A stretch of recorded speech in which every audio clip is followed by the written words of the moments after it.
It was Saturday, and I was just relaxed as can be.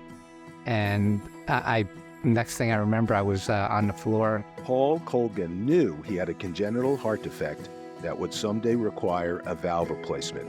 But there was more he didn't know. I had an appointment with OSU. He said, no, you have an aortic aneurysm as well, so we're going to have to do open heart surgery. It was overwhelming. I think I just kind of blanked out for 5 minutes. When he said those words, we just looked at each other, were stunned, and realized that was a little scary. I mean, that was very scary.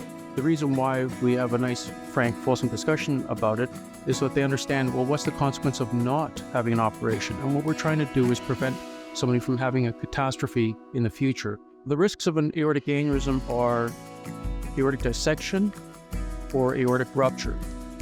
These are acute aortic events, and they can put somebody's life or limb at risk. I never doubted I was in good hands with Dr. Balzanowski. He gave a lot of detail. He was very transparent. He put my mind at ease. Paul had his open heart surgery on Valentine's Day, 2023. I chose OSU for my heart surgery. I've always had a great experience. I've had surgery once before in my life, and it was with OSU, and the care from start to finish was great.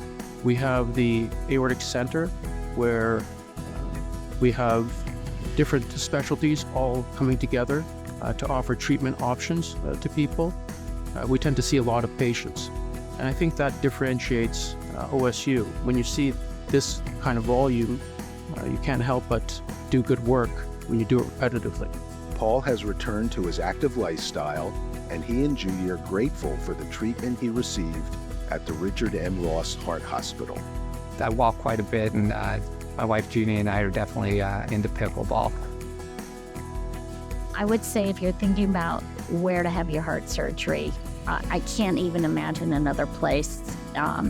Definitely in Columbus, if not all of Ohio, where you would get as quality care. I mean, they have the reputation, and rightfully so. You and I probably take things for granted that we can do every day. But when that's at jeopardy, your life is markedly altered. So being able to restore that to somebody, it's uplifting, it's rejuvenating. It gives us a reason to come in to work every day.